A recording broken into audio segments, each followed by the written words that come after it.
Hello friends, कैसे हैं आप सब। आई होप आप सब बहुत अच्छे होंगे। दोस्तों, आज का हमारा टॉपिक है लॉ ऑफ वॉर, यानी वॉर के क्या रूल्स हैं।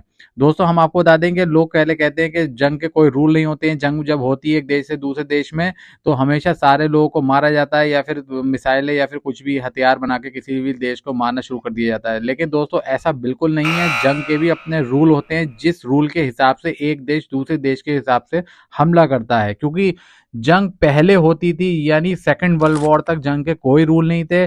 जंग जैसे लड़ी जा रही है वैसी लड़ी जा रही है, कोई मासूम मजलूमों को नहीं देखा जाता था। लेकिन सेकंड वर्ल्ड वॉर के बाद से इस जंग के रूल बना दिए गए, यानी सन 1939 से 1945 तक चलने वाले दूसरे विश्व युद्ध के बीच में 5 करोड़ लोगों की मौत हो गई थी। और युद्ध में पहली बार परमाणु बम का भी इस्तेमाल किया गया था।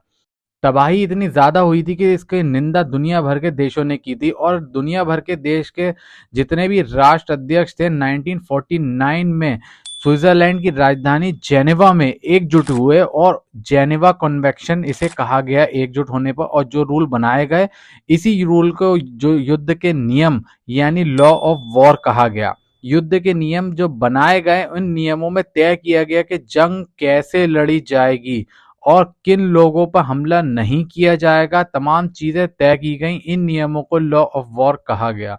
अब इसके नियम क्या थे। पहला नियम, इसके मुताबिक किसी देश के अंदर चल रही लड़ाई में ये नियम लागू नहीं होंगे। जब दो या दो से अधिक देश के बीच में वॉर चल रहा होगा, तब ये इसके नियम लागू किए जाते हैं। जैसे लॉ ऑफ वॉर में क्लियरली ये बताया गया है कि जंग के दौरान आम नागरिकों यानी स्वास्थ्य कर्मी, आम नागरिक, पत्रकारों को निशाना नहीं बनाया जा सकता। और यह भी बताया गया कि रिहायशी इलाकों, इमारतों, स्कूलों, अस्पतालों, मेडिकल यूनिट को निशाना बिल्कुल बनाना गलत है, और ये बनाया नहीं जा सकता according to law of war.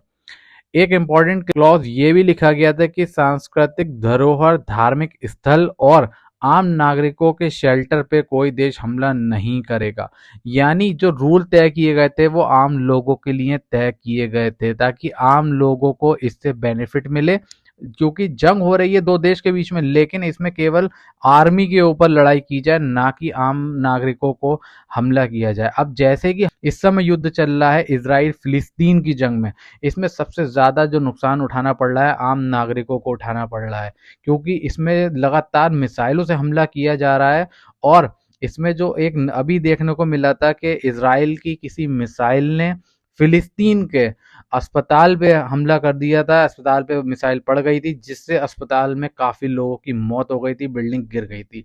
तो इसमें आप लोगों ने हर देश को कहते सुना होगा इन्होंने वॉर का क्राइम किया है, वॉर का क्राइम किया है। इसमें मैं ये आपको बता दूं कि अगर ये कोई देश ये क्राइम करता है, तो उसके अकॉर्डिंग क्या नियम के अकॉर्डिंग इस पे कार्रवाई की जाती है। क्योंकि लोग, यानी हर देश बोल रहा है कि ये वॉर ऑफ क्राइम इन्होंने करा है, इसके अकॉर्डिंग इनको सजा मिलनी चाहिए। लेकिन इसकी सजा तय कौन करेगा, कौन इसकी सजा देगा। क्योंकि जब वॉर एक दो देश के बीच में हो रही थी, इसकी सजा तय करने वाला कौन है।